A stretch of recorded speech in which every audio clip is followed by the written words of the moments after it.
صل على محمد وآل محمد. My dear brothers and sisters, Assalamu alaikum wa rahmatullah. عليكم السلام ورحمة الله وبركاته. Thank you for joining us today, and you will forgive me for last week. Sometimes a person's workload becomes so much he doesn't even know what needs to be done. Inshallah, today we'll be starting a new series of discussion. And the discussion will center around the existence of Allah subhanahu wa ta'ala. Because that is a very important discussion. It is a primary discussion. It only makes sense to talk about the existence of God. It only makes sense to talk about the attributes of God, to talk about prophets of God, and to talk about the Day of Judgment once you have established for yourself the existence of God. For if you have not established that, the rest of the discussions are really secondary or not relevant at all. But did you know that there were other discussions which are even more primary to the question on the existence of Allah subhanahu wa ta'ala? And there are other sciences, other than Islamic theology, other than Kalam, that rise up to the occasion in trying to answer some of these fundamental questions that you need to ask before you can even start thinking about the proofs for the existence of Allah subhanahu wa ta'ala. So today's lecture is going to be a little bit anticlimactic because I'm really not trying to draw any conclusions today. I'm just trying to set up the framework for our discussion, talk about what are some of the important questions that we need to ask, and also talk about what are some of those fields within Muslim academia that deal with answering some of these questions. We'll draw up a framework today. You'll kind of see where we're trying to go, but if you don't draw any conclusions today, don't be too worried about that, inshallah. You see the title of the paper that you have in your hand. Is it possible to know God? So that's, I think, a very loaded question because it's got two questions in one. The first is it possible to know the existence of God? And the second question is it possible to know the attributes of God? Of course, in the paper that you have in front of you, and for the next few months, we will be talking about the first question. Is it possible to know the existence of God? Before I jump into that question, I just want to make two more clarifications. And the first clarification is this, that now we've entered a purely intellectual argument, meaning that scriptural proofs or divine revelation do not have any direct role to play in these arguments. In talking about the existence of God, you cannot pull out proofs from the Quran and use them directly. Whenever the Quran talks about these issues, it always taps into the human intellect. It tries to revive human reasoning because the only way you can believe and answer these questions is through your own reasoning. So the Quran often will ask, أَفَلَا تَعْقِلُونَ? Do you not use your intellect? أَفَلَا تَتَدَبَّرُونَ? Do you not contemplate over it? Because if you use these scriptural proofs, what happens is you fall into a cyclical argument or a very vicious cycle. So it works this way. For example, let's say we're discussing the very existence of God, and I ask you, well, how do you know God exists? You would tell me that it is because the Quran says so. Or, for example, in Christian tradition, you would say, it is because the Bible says so. And what's my next question going to be to you? How do you know that the Quran is true or the Bible is true? And what will you say? What will I say? Because God revealed it. And what's my next question? How do you know God exists? And then the next question is going to be, because the Quran said so. And how do you know the Quran is a valid book? Because God revealed it. Well, how do you know God exists? And you see that there is a cyclical argument. You've got two arguments that are interdependent on each other without any one of them or each of them being proven independent of each other. And such cyclical arguments simply do not work. So even before we come to any Quranic proofs, we first have to use our intellect and our reasoning for that argument. So if you just follow me in the page that I have in front of you, okay, I'm just going to run through this so that we all are kind of following the text as well. One of the most primary discussions in Islamic theology, of course, is the discussion on the arguments or the evidence for the existence of God.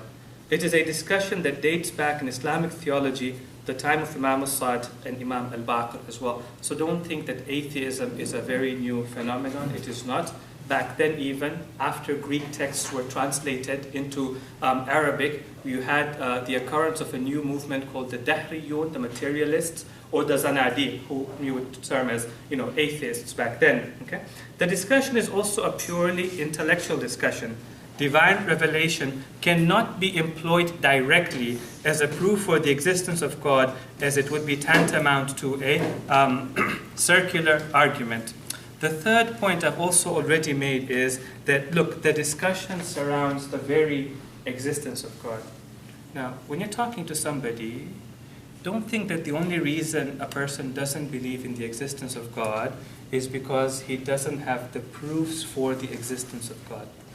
Sometimes a person may not believe in the existence of God because there are other proofs and other arguments that have convinced them otherwise.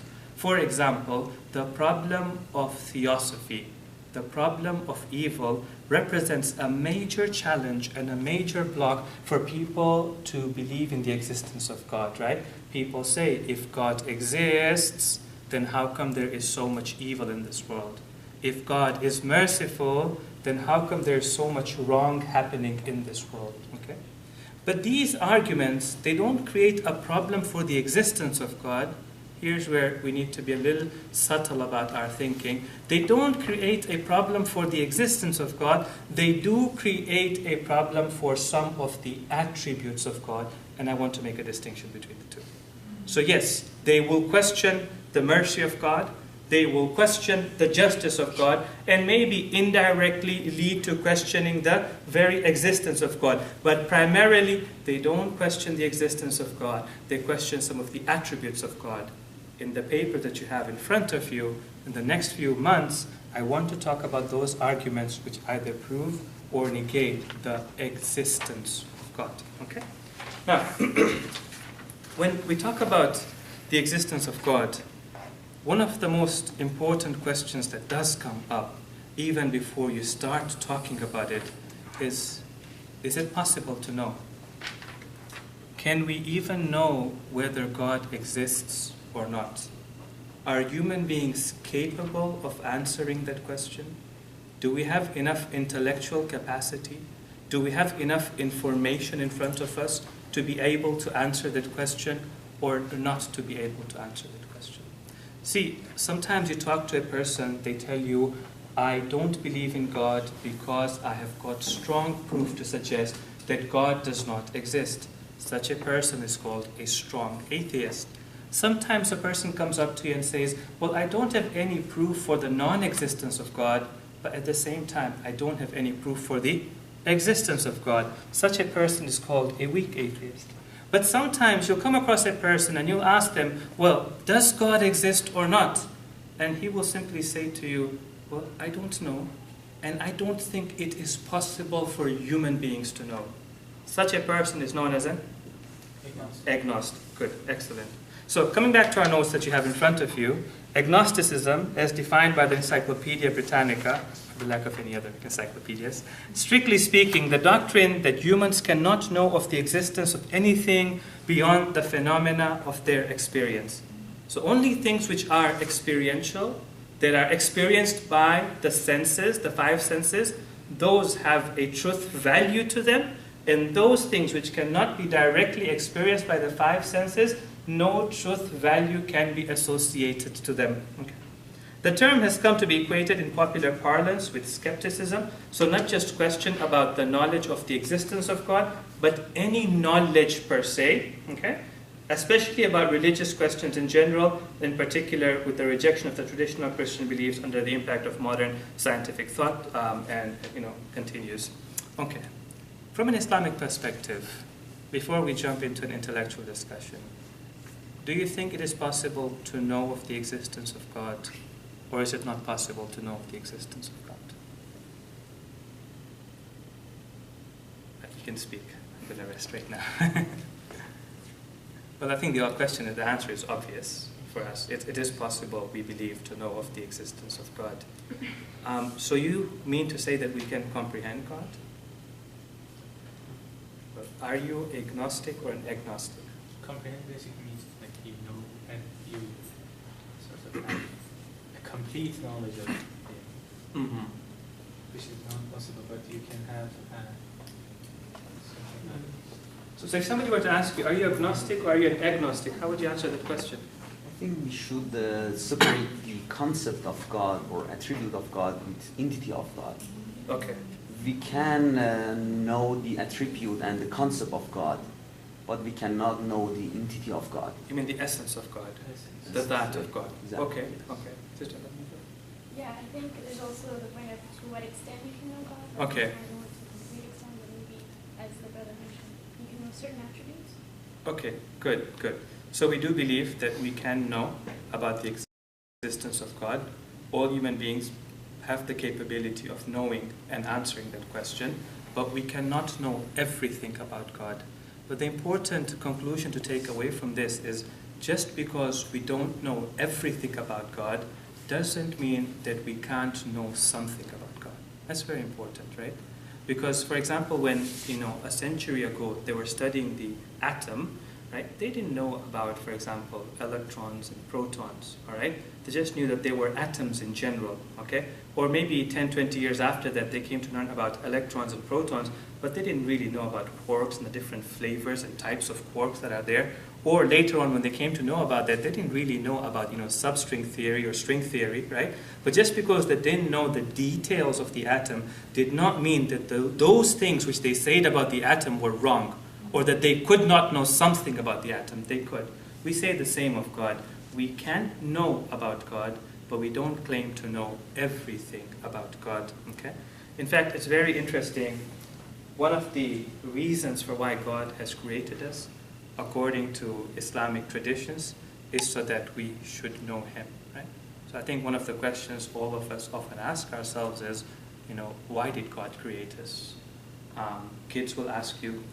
You will have asked yourself, people in general ask, probably the most important question out there, why did God create us? I often point out to some of my students that, look, this is two questions loaded into one question, right? So the first question is, what did God want to benefit for Himself out of the act of creation? And then the second question is, well, whatever He wanted to benefit for Himself, that aside, what does He want us to do on this earth? What is our purpose and goal on the face of this earth? Unless you distinguish these two questions, you will get very confused when trying to answer them. So, for example, sometimes when people don't make this distinction, a child comes and asks them, why did God create us? They remember that very important verse in the Quran which says, وَمَا خَلَقْتُ الْجِنَّ وَالْإِنسَ إِلَّا لِيَعْبُدُونَ. Well, God created us because He wanted us to worship Him. Then the next question that he asks is, well, why does God need us to worship Him? And then the father has a difficulty answering that question. But if you realize there are two separate questions, the first one is, well, what benefit did God want from creation? On that first question, we're very clear that Allah subhanahu wa ta'ala, anytime, let's not even talk about Allah right now. Let's talk about any human being. We say a wise human being always has a purpose in whatever he does, right? This morning when you woke up, you came to university, there was a reason for it, right? What was the reason? You wanted to acquire knowledge. Or if you wake up and you go to work in the morning, there's a reason for it. And the reason for that is you want to acquire some money for yourself. There has to be some benefit in it for yourself as well. Well, did you ever think that any time you assume a benefit, you also have to assume a defect as well, right? The reason you came to study is because you didn't have that knowledge. If you had that knowledge, you wouldn't have come. The reason why you go to work to acquire money is because you don't have that money. If you had that money, you wouldn't bother to wake up in the morning, right? If you assume any personal benefit for God, at the same time you also have to assume a defect for God. And you cannot assume a defect for God. And therefore God does not create because there is a personal benefit to Him. He creates because that is who He is. He is Al-Khaliq, the Creator. He doesn't need any external reasons for Him to engage in creation. He is Al-Jawad, He is the generous. He doesn't need any other reason besides who He is to act in to engage in the act of generosity, of giving existence to things, right? Like sugar. Nobody asks why sugar is sweet. That is what sugar is, by definition, sweet. Why does God create? Doesn't have to be a reason for that. That is who God is. He is the creator and the generous one. But coming to the second question now, whatever that reason was, why did God create us? Meaning, what is our purpose and goal in life? Well, there you can say, وَمَا خَلَقْتُ الْجِنَّ وَالْإِنسَ إِلَّا لِيَعْبُدُونَ. Our purpose is to worship God. Now, on that note, we come to the hadith that's in front of you. From, I believe, the third Imam, عن أبي عبد الله, from the sixth Imam, قال خرج الحسين بن علي, Hussein, the son of Ali, the son of Abi Talib, على أصحابه, came out in the presence of his companions. فقال, then he said, أيها الناس, you don't have the Arabic, but you do have the English, so just follow me in the English. Page 1, it's, it's the font is centered. Yeah. Just before the definition of agnosticism. أيها الناس, O people, إن الله جل ذكره, surely God, may His remembrance be exalted, ما خلق العباد إلا ليعرفوه. He has not created His creatures except for one purpose. This purpose is not for His benefit. This purpose is our purpose in life. Our purpose is ليعرفوه, so that they may come to know Him, to understand Him, to know of Him. فَإِذَا عَرَفُوهُ عَبَدُوهُ. When they understand Him, they will worship Him. Which shows you that in Islam, ma'rifat, knowledge, comes before ibadat, worship. That worship is called a worship. That worship is valuable. That comes after knowledge, and that is preceded with knowledge of Allah subhanahu wa ta'ala. Okay? فَإِذَا عَبَدُوهُ اسْتَغْنَوْا بِعِبَادَتِهِ عَنْ عِبَادَتِ مَا سِوَاهُ. And then when they worship Him, then they have no need to worship anyone besides Him. Now, coming back to the question of agnosticism. Can we know whether God exists or not? In Muslim academia, there are two sciences that rise up to the occasion in trying to answer this question. I don't call them Islamic sciences because they're not really Islamic sciences. They precede the whole discussion on Islam. They are fundamental philosophical discussions. But I call them sciences which are discussed in Muslim academia. Secondly, when I use the word science for them, don't think this is science in contrast to humanities. Here in this page, whenever I use the word science, I mean a body of knowledge, a field of study. So there are two fields of study that rise up to the occasion to answer this question. The first field of study is known as the field of mantiq. Mantiq meaning logic or rationality. Okay? And mantiq is defined as that field of study that gives you the tools that you need to be able to think and draw up correct conclusions. Meaning that if you were to use these tools and practice these tools properly, you would protect yourself from drawing the wrong conclusions. Traditionally, in Islamic logic, or logic that was discussed in Muslim academia, they followed Aristotelian logic. Okay? And Aristotelian logic talked about different ways of proving or reasoning certain arguments. Talked about three primary ways of reasoning. The first one was deductive reasoning, which is called qiyas in Arabic. This is not the qiyas of fiqh, this is the qiyas of mantiq. Qiyas, deductive reasoning, also known as a syllogism. The other was inductive reasoning, and in Arabic that is, anybody? It's istiqra, right?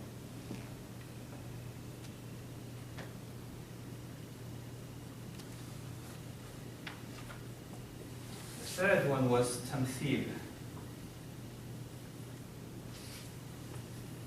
And tamthil would be translated as the use of analogy. Hope I spelled it right. Okay. Now, even though Aristotle and Muslim scholars, they talked about different ways of reasoning and argument, the most important way was the use of qiyas, of syllogisms. Okay. What's a qiyas? Can anybody give me an example of a qiyas? Without looking at your notes. A is B, B is C. Exactly. So there are different forms of syllogisms, But the most basic form and the most important form of a syllogism is exactly what you told me right now. Look, if A is B and B is C, therefore it follows that A is also C, all right? And I just want to put up an example on the board. I just want us to talk about it a little bit. This will form the heart and soul of our discussions on the proofs for the existence of God, and how do we know that those proofs are true, and how do we know that the conclusions that we draw have actually a truth value to them or not. So one thing I didn't talk about as I was leading up to this discussion is, inshallah, in the next few months, we want to talk about our three primary proofs for the existence of God. The first is the argument by design, or also known as the teleological argument. In Arabic or Farsi, it is known as Burhane Nazm. Good. The second one is the cosmological argument. Okay. So the first one, the teleological argument, the reason I'm bringing all of this up is because I'm leading towards something that will come up in the teleological argument. There was a philosopher and thinker in the 17th century by the name of David Hume. Hume wrote a very important criticism of the teleological argument. And at the heart of the criticism was his proposition that the teleological argument is based on empiricism. Now, for us to be able to break down his argument, and then for us to be able to criticize his argument, and it's a very powerful argument, okay? We really have to understand what's just about to come right now, okay? The second argument that we want to give for the existence of God is the cosmological argument. The argument also known as Burhane Imkan Wujud, and the third one is Burhane Fitrat, the proof by innate disposition. But coming back to qiyas, an example of qiyas is the one that you have in front of you. The minor premise states that, look, Socrates is a human being. Major premise is what? Is that all human beings, and usually major premises are universal, so they are preceded by all human beings are mortal. And then the conclusion drawn there is that, well, poor Socrates is mortal. Okay, now my question to you is, for this argument to be valid, what has to be valid? Major premise. Okay, so you know what? The major premise has to be valid. What else has to be valid? The minor premise has to be valid. What else has to be valid? Sorry? Well, of course, the conclusion has to be valid. No, what has to be valid for the conclusion to be correct? You're right. Number one, the minor premise has to be valid. Number two, the major premise has to be valid. Number three? The major premise should cover the first one. Right, so basically what you're saying to me is that the predicate in the minor premise should be repeated as the subject of the major premise, meaning that the form of the argument has to be valid. Not only the content of the argument has to be valid, but the form of the argument, the surah of the argument has to be valid as well, right? A is B, B is C, therefore A is C, right? Because I could come and say, hey, look, Socrates is mortal, Socrates is a human being, Socrates is Greek, therefore all human beings are Greek. Would that be valid? No. Why not? My major premise is correct, my minor premise is correct. What's wrong with the argument? The form of the argument is not right. Right? I went A is B, A is C, therefore B is C. That form is not correct. Okay? Therefore, for this argument to be valid, 1, minor premise, 2, major premise, 3, form of the argument. Once the form of the argument is valid, the conclusion follows. Whether you like it or you don't like it, the conclusion follows from it. You cannot escape from it. I'm going to ask you one very difficult question now. How do I know the conclusion follows from it? How do you know if A is B and B is C, therefore A is C? Who said?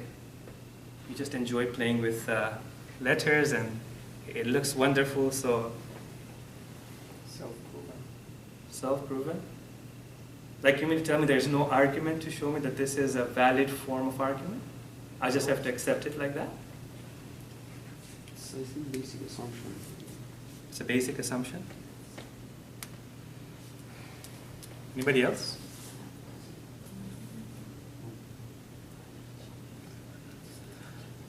Badihi, what's this? Right. So you're going down the right lane. These are the answers that I wanted to hear from you. I will demonstrate a little later that, look, you have to accept that there are certain premises and there are certain prepositions which cannot be proven. They just have to be accepted, right? It has to, like the whole chain of argument has to end somewhere and it has to start somewhere where that premise no longer requires any proving by itself, okay? So Aristotle, although he tried very hard to show that, look, I have a proof for why this argument is correct. And if you think about it, all he's saying is that, look, this is a universal statement. This is an example or an instance of the universal. Therefore, whatever is true of the universal is also true of an instance of it as well, okay? It's very straightforward, but we're going to end up saying that this is one of the badihiyat, one of the self-proven, or one of the primary principles that we're going to accept. But now here is, I'm sorry I'm pushing you a little too much today. I hope you're okay with that. Now we've been talking about what is mantiq, right? Mantiq talks about two things. First, it talks about different forms which are valid, which forms are valid, and which forms are not valid. So for example, when I was studying this book of Mantiq, Al-Muzaffar in the seminary, it has 3 parts of it. The first 2 parts, or the second part, a thick section of it, simply talks about, I think, 16 different forms. Which ones of them are valid, which ones of them are not valid, okay? That's a discussion on forms. Mantiq rises to the occasion and helps you to discern which are correct forms, which are not correct forms. But there is also a discussion on the content as well. Which content is valid, which substances are valid, which are not valid. And it's not mantiq, although it's discussed in mantiq, it's not mantiq that answers these questions, it is epistemology that answers these questions. It is the theory of knowledge that answers this question. It is ma'rifat shanasi that answers these questions. And ma'rifat shanasi is one of those very important discussions, philosophical, proper, that a person has to have a grapple over before they can start, answering some of the difficult questions about the existence of God. It's one of those questions or one of those sciences that even precedes, just like mantiq will precede, for example, a discussion on theology, on kalam, and philosophy. Epistemology also is one of those discussions that precedes all of the other discussions as well. I'm really surprised sometimes that members in the Muslim community, from different walks of life, from different denominations, sometimes look down upon philosophy, look down upon epistemology, look down upon the study of logic as well. I remember I was talking to somebody and they just asked me out of the blue, what do you study in the seminary? And I mentioned I study philosophy in the seminary, and they looked at me as if I performed a major sin or something, But my question is, when you're faced with such a question, such as agnosticism, and how do you know God exists or doesn't exist? And you have to run through this whole process of saying that, look, there are certain forms by which we prove certain conclusions. And to prove them, we have to show that their substances are valid substances and their forms are correct forms. How exactly am I going to do that if I have absolutely no idea of logic and I have absolutely no idea of epistemology either, right? I have to have some handle of the science. What is epistemology? The Stanford Encyclopedia of Philosophy, just to choose another encyclopedia besides Britannica, the Stanford Encyclopedia of Philosophy, it says epistemology, very simply put, is the study of knowledge and the study of justified beliefs. Doesn't mean too much to me. So let me put it into context for you. There's a scholar, a professor in Qom, Ustad Fayyazi. If you ever want to listen to lectures on philosophy, epistemology, and logic, Ustad Khayyasi is the one to listen to. A student of Ayatollah Jawadi and Ayatollah Misbah, both of them, and one of the leading philosophers right now. He's got this really wonderful book, which I'm not going to lend out to anybody. Dar Ahmadi Bar Ma'rifat Shanasi. It's in Farsi in any case. You know, a series of lectures on Ma'rifat Shanasi. Okay? I think over there he puts it into a really good context. He says that, look, every field of study, every science has a subject of study, right? So for example, in mathematics, you study numbers, for example, all right? In sociology, you study human society, for example. I don't know, in physics, you study particles, right? And if there was a study where the subject of study was knowledge itself, what would you call it? Epistemology. All right, very simple. Epistemology. So epistemology is that field of study where you take knowledge and you put it under the microscope, not the real Microsoft, but under the microscope, and you start studying it, and you say, well, what forms of knowledge do human beings have? What are valid forms of knowledge? How do we develop these forms of knowledge? Are they self-evident, or do they require some sort of, for example, rationalization? Can you associate a truth value to these forms of knowledge? Or can you not associate a truth value to these forms of knowledge? All these discussions, they fall under the study of epistemology. All right, coming back to the notes that you have in front of you. All right, it's very important that we engage in the study of epistemology. All right, it's important because we have to establish for ourselves that there are other sources of knowledge besides sensory data, besides what is understood by the 5 senses, okay? If you cannot establish for yourself that there are other sources of knowledge, that the human intellect is capable of deriving knowledge without using the 5 senses, then there is no hope in proving the existence of God. If that discussion is not open for you, there is no hope in proving the existence of Allah subhanahu wa ta'ala. Because we know that God is not a physical being. When you're talking about the proofs for the existence of God, you're actually talking about proofs for the existence of a metaphysical being. All right? And that's been demonstrated in many of our ahadith and many of our traditions.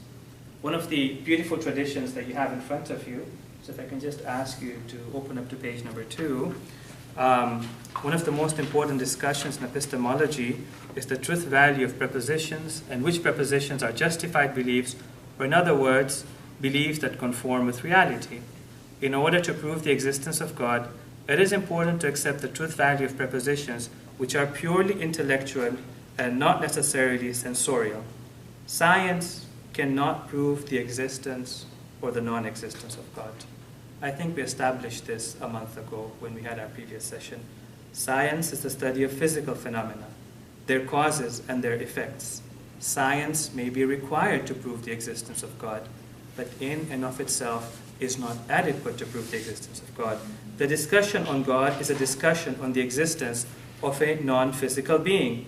This has been captured in the traditions from the Ahlul Bayt. So for example, the 6th Holy Imam, he had a companion by the name of Hisham ibn al-Hakam. So Hisham says to him, I was actually arguing with a Zindiq. A Zindiq is an atheist. And these were the arguments of the atheist. And the atheist said, well, if your God is not a physical being, then how can he exist? Things that exist have to be physical. The 6th Imam said to him, he is a thing with the reality of things, meaning he is a shay, okay? He exists in the corporeal world.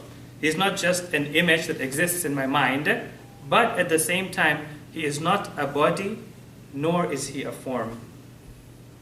He cannot be experienced sensorially, nor can he be felt, nor can he be comprehended by the 5 senses, nor can imagination capture him. One day a man came to Amir al-Mu'mineen and said to him, can you see God? And the Imam said to him, I do not worship a Lord that I cannot see. The Imam knew when he said that this person would think that God has a physical form and a physical being. The Imam said to him, but I don't see him with my eyes, rather I see him with the reality of the heart. Okay? He's not experienced by the senses, but he is experienced by the mind. We're talking about the mind right now. And at a higher stage, he is experienced by the heart as well. However, you have to accept that there can be other forms of knowledge which do not rely on human senses. Okay? Now, of course, I don't want to get into a discussion on mantiq or a discussion on epistemology, but I do want to point out one more thing before I bring it to the main question that I have for today, for you to think about, and for us to discuss in the coming weeks.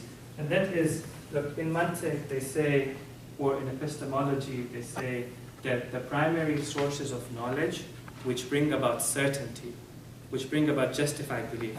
Because there are some sources of knowledge which don't bring about certainty. They bring about conjecture, they bring about doubts, they bring about possibilities. No, we want to talk about those sources of knowledge which bring about certainty. They place them at 5 or 6. Okay, I'm going to run through them very quickly, but I want to come back to the first one, because that first one will be very important for us.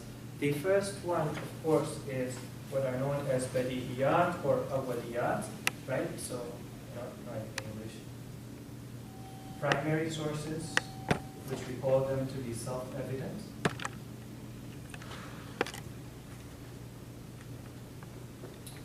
The second one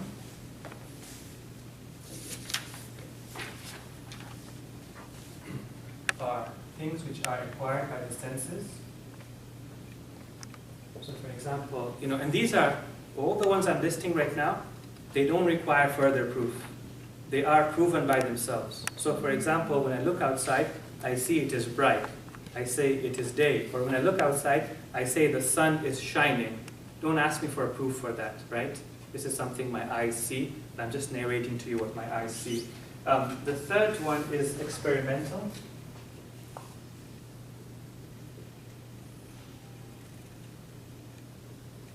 Or if I want to say maybe empirical, tajrubiyat. Okay. For example, every time I took a metal piece and I heated it, what happened to it?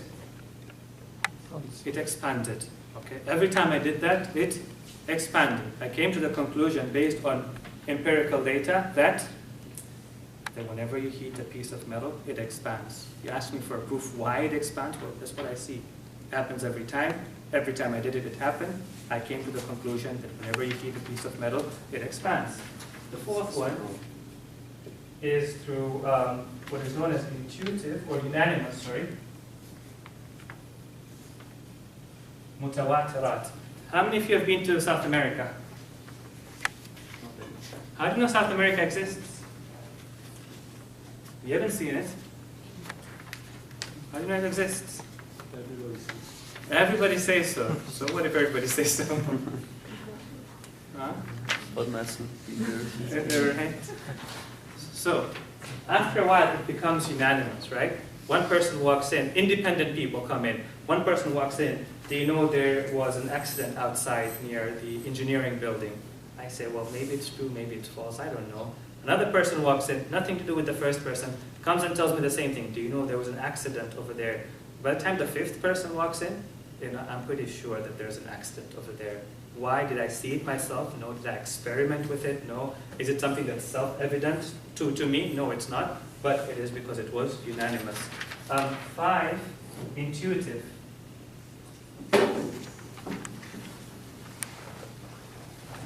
There's some things that we just simply look at it and your intuition tells you, hey, this is how it's supposed to be.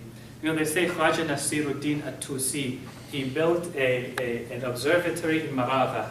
Maragha is in Turkey, okay? In Iran, is it? Yeah. Of course, they waited to say it's in Iran. Is it in Iran? North Iran? Okay, all right. So, anyways, so when I read historical texts, they mention Turkey, but I guess now it's become part of Iran. All right. So, he built it in Iran. And you know who he got to pay for the observatory, right? The Mongols, right? The Mongols that burnt down the library in Baghdad. He got them to pay for the observatory. A very politically astute person. So Khaja Nasiruddin Tusi, it is said, for example, from the observatory, when he would look out at sea, right, or from somewhere else, I'm not sure if it was from the observatory now or from somewhere else, he would look out at sea, he would notice that when the ships were coming in, first you could see their mast, then slowly you started seeing the bottom of the body, and then you saw the hull of the body, right? And he realized from that it would seem that the earth is curved and the earth is not flat. Because if the earth was flat, when the ships came in, you would see the ship, the entire ship, small, and then as it came closer, you'd see the whole ship. But when he looked out, he didn't see it that way. He saw the mast first, and then he saw the rest of the ship, and he realized it is having a curvature, and it's coming up. Now, he came to the conclusion, or it is said he came to the conclusion, that the earth had a curvature. What was that based on? Did he experiment it? No, he didn't experiment it. Did he sense it? Well, sensing is not enough to come up with that conclusion, right? It was intuitive. And the last thing is known as fitriyat, or things which are innate. There is a difference between things which are innate and things which are self-evident. I don't want to get lost in that discussion, all right? Now, coming back to things which are self-evident, awwaliyat, right? These are prepositions. When you look at these prepositions, you realize that I don't need any further argument to understand the truth value of these prepositions. I verify these prepositions, right? By looking at the subject and looking at the predicate, you accept the preposition. For example, the whole is always greater than its parts. Do you have an argument for that? No, you don't have an argument for that. You know, it is self-evident to you that the whole always has to be greater than its parts. Or, for example, the law of contradictories. You know what the law of contradictories is? Two opposite contradictory arguments cannot both be right at the same time from the same sense or from the same perspective, right? Do you have an argument for that? No, you don't have an argument for that. It is something which is, by definition, it's self-evident. You simply have to think about it. Think of the subject, think of the predicate, and the rest just falls into place. Doesn't need any other argument for it. Or, for example, the fact that the simplest form of a qiyas, of a syllogism, gives you the right answer, and you can accept that answer. Do I have an argument for that? I don't have an argument for that, but it is self-evident to me that the answer, the conclusion that you draw from it is a correct conclusion. All right.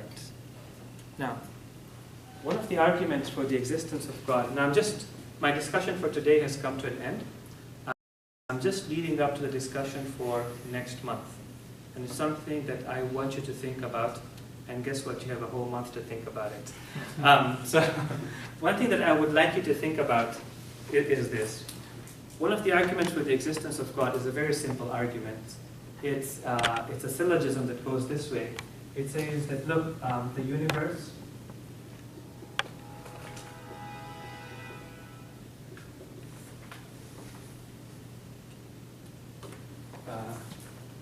is a design structure. All right. All design structures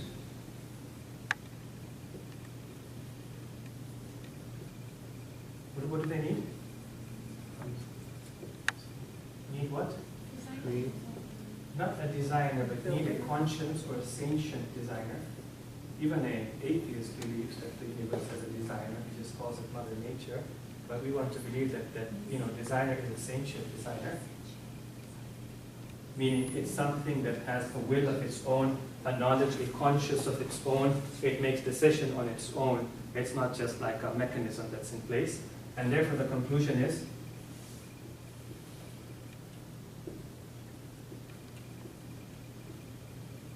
that the universe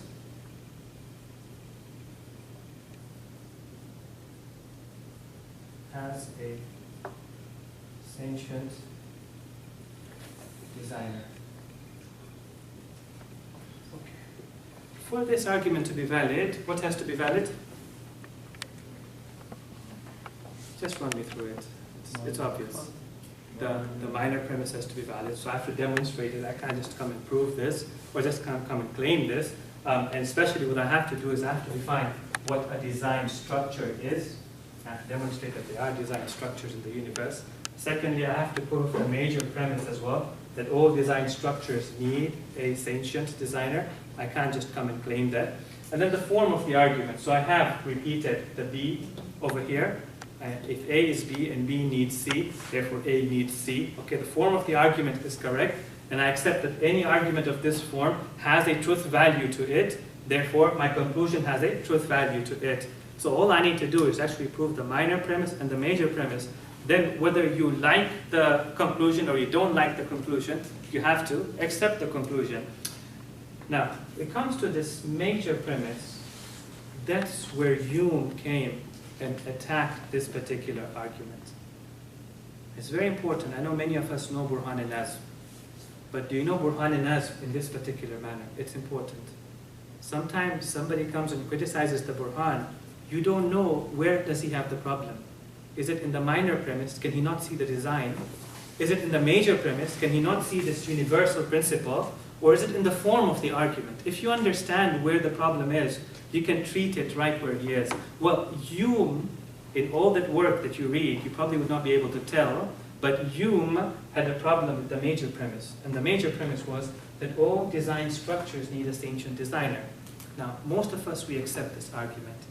In fact, the narration that I read for you from Imam al-Sadiq, the Imam says to Hisham, "Oh Hisham, don't you see that when you look at a structure, right, even after the person who has built it has gone away and he's not there and you can't see that person, but when you look at the structure, don't you realize that somebody had built this structure once upon a time? That there was a person who came and fashioned and designed this structure?" And Hisham says, "Yes, I accept that," right? We all accept. The best example given for this is the watchmaker example, right? Whenever you look at a watch, you realize that there was a watchmaker to it, okay? Something which is obvious to you.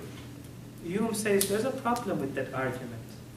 The problem is that this argument is based on experimental or empirical data.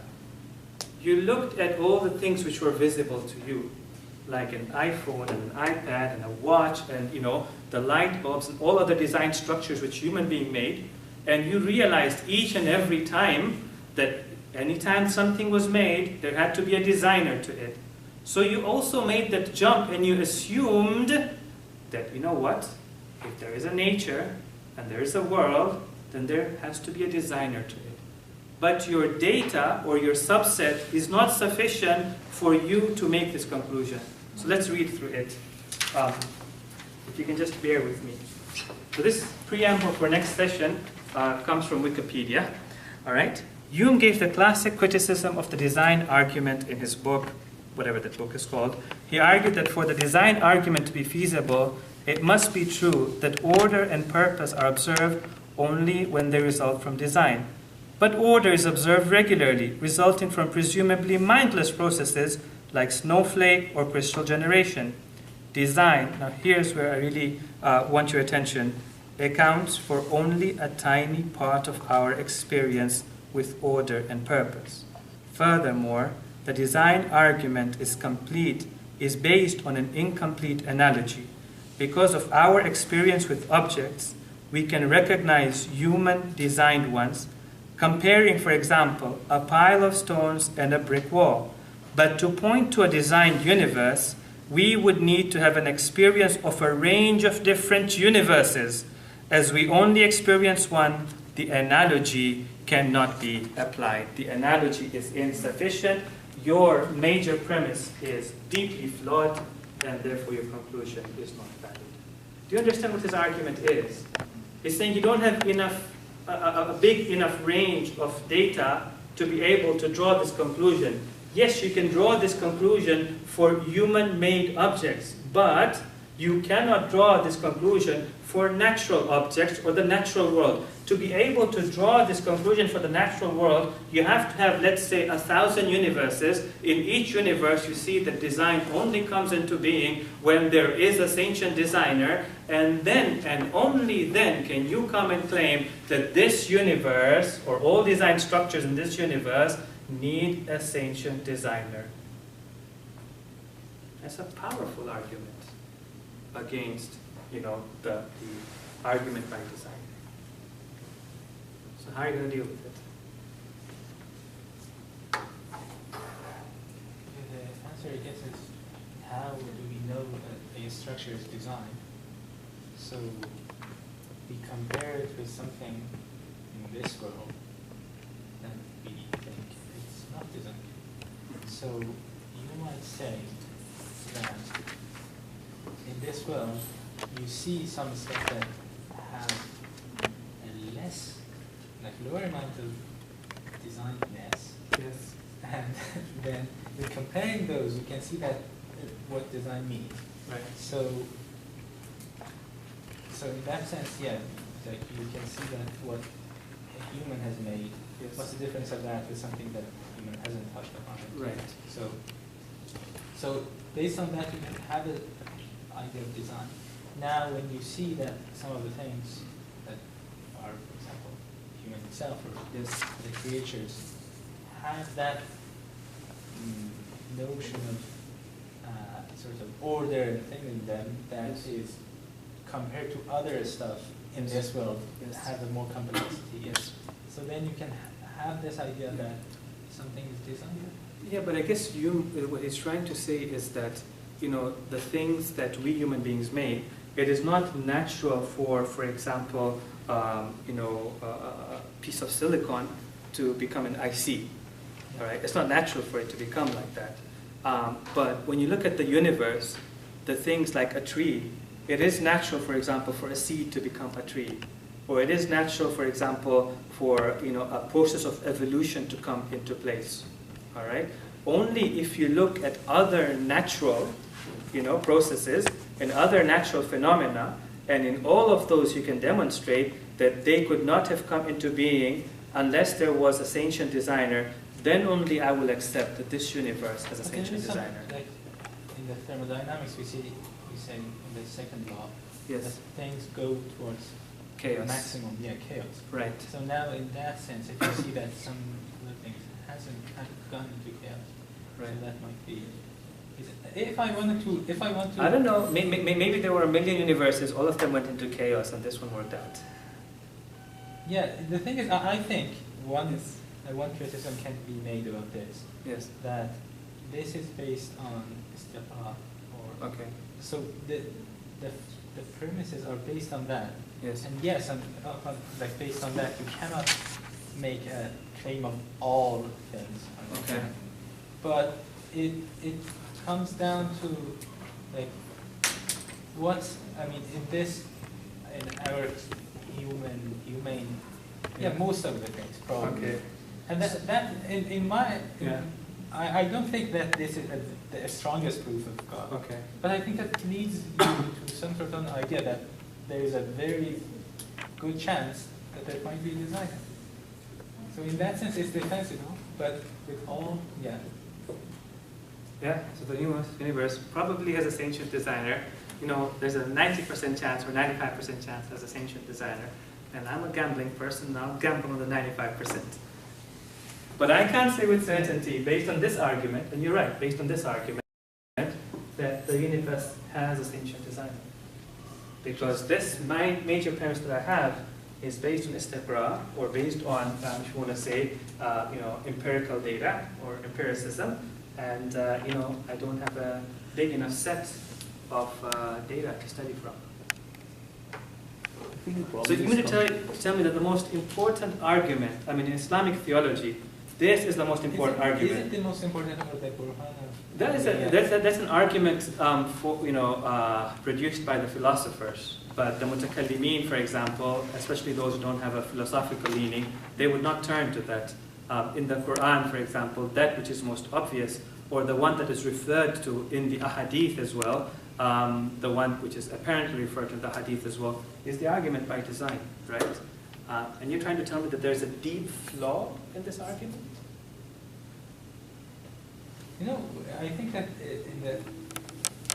after all, Yes. you have this, and if you think that, okay, there's a high probability Yes. that it is God, and your whole picture of things, if that works out in that whole picture, then you Yes. accept it. But Okay. if you say there is nothing, and most, no created. Okay. And when you have many other problems, Yes. then that's the reason that you don't accept that part. Okay. So then what you're saying to me right now is that the argument by design in and of itself is not sufficient. But if you add other things to it, other pieces of evidence to it, eventually, it brings about 99.99999% certainty. So like the assumptions, for example, Yes. that you have in many parts of science. Yes. You assume that, for example, light is photon and something like that, and you produce Yes. theories based on that. If they Yes. are sound, then you say, yeah, maybe our assumptions were wrong. Right. So, sure. The answer comes from the epistemology. Yes. And the problem is for the first minor sentences. Oh, for the problem with Yes. the minor premise? Yes. Okay, what's the problem with the minor premise? There is no problem with the first sentence, but the Hume has a problem with the first sentence. Oh, there's a problem with the first sentence? Yes. Oh, okay. In what sense does Hume have a problem with the first sentence? Really, I forgot the answer. So- I know Okay. that the problem, and No, I know you- that the you- answer you- comes from the epistemology. No, for example, Hume says that sometimes you see design structure in the universe without any particular sentient designer getting involved in that process. So, for example, he says, look at a snowflake. Mhm. A snowflake, you agree, it's designed, or it looks Mhm. like a designed structure, but there is no person, consciously or sentiently getting involved in making the snowflake. So he accepts that there are design structures in the universe. He just doesn't accept that it needs a sentient designer.